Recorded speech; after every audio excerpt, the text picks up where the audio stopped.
no statehood day agreement. I know you're all disappointed on that. I think it's fair to say that right now the governor has not presented any new ideas, and he is authorizing the minorities to work with the majorities to try to come up with some ideas. So that's what we're going to engage in next, and we're going to be back together in a little while here. What do you mean a little while? Just 7 o'clock. First, the executive order that the governor put out today, we were surprised in the Senate that he had not frozen travel and frozen hiring. Both the House and the Senate have had both hiring and travel freezes since the beginning of the session. So we were frankly surprised that the governor had not implemented those and has apparently not ordered those yet. It would seem prudent for the governor to implement a hiring freeze and a travel ban. That would seem prudent. The legislature acted on that already, and we think that'd be prudent. And then just adding on to the speaker's comments, Senator Senjum and I are going to chat, and I've suggested that if his caucus can come up with additional cuts that they're willing to support. They have not supported the governor's level of cuts yet, but if they're willing to support the governor's level plus additional level of cuts, and they can interest members on our side of the aisle in that, that's perhaps a way to proceed. We reiterated that we are not interested in borrowing money from the school children of the state unless there's some possibility that the money might be paid back. Thank you. Well, the discussion was a lot of what we heard this morning. We remain open, as we always have, to be a part of the solution, to also be a part of the entire legislative process in negotiations. Not just me or he or they. Now that we've got the who wins and who loses discussion done with, we can get back to the process, which is finishing the budget on time, doing what the taxpayers of the state want us to do. This wasn't about the governor being right or the Democrats being wrong. Small business owners all across the state are opposed to tax increases during tough economic times. That's what we've been maintaining all along. We'll continue to work with the majority parties, but this isn't about the 47-member House Republican caucus.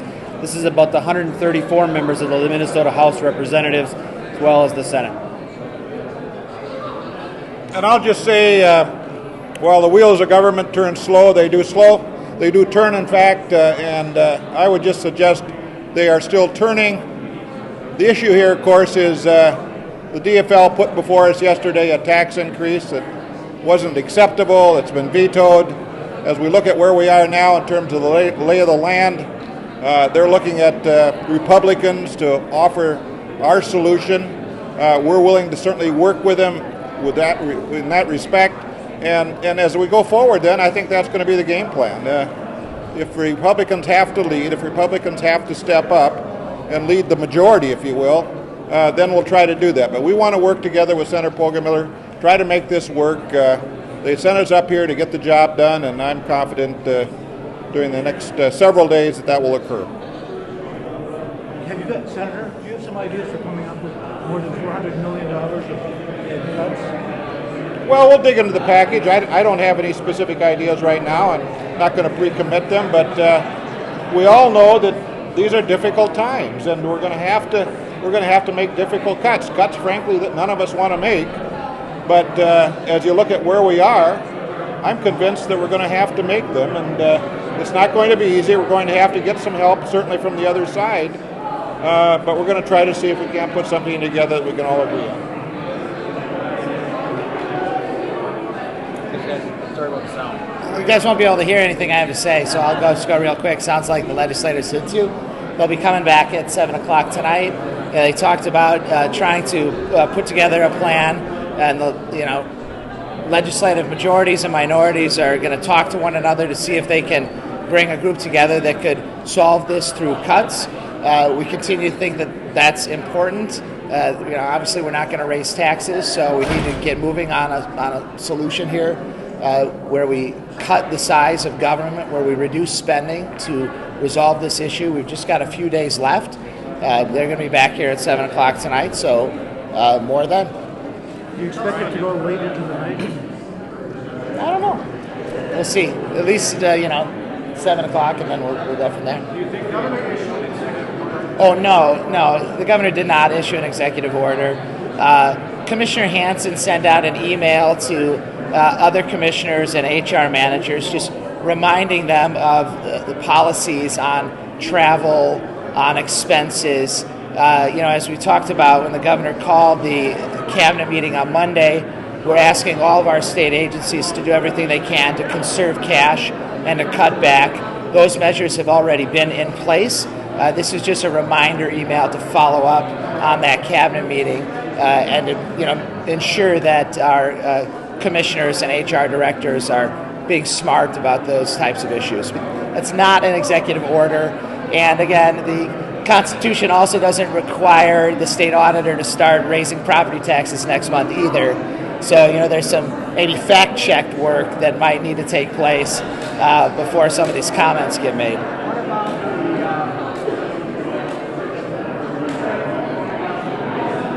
That's kind of how the meeting was. lost my thought. Go ahead. Somebody else go ahead. Well, okay. What do you think? How do you gauge the Democrats' level of enthusiasm for pursuing this and the Republicans are trying to round up some additional funds? They didn't seem like they were particularly hot on the idea when they came out of the meeting. Well, I don't think they're real enthusiastic about cutting government spending. I mean, year after year after year, Democrats at the Minnesota Capitol want to raise taxes.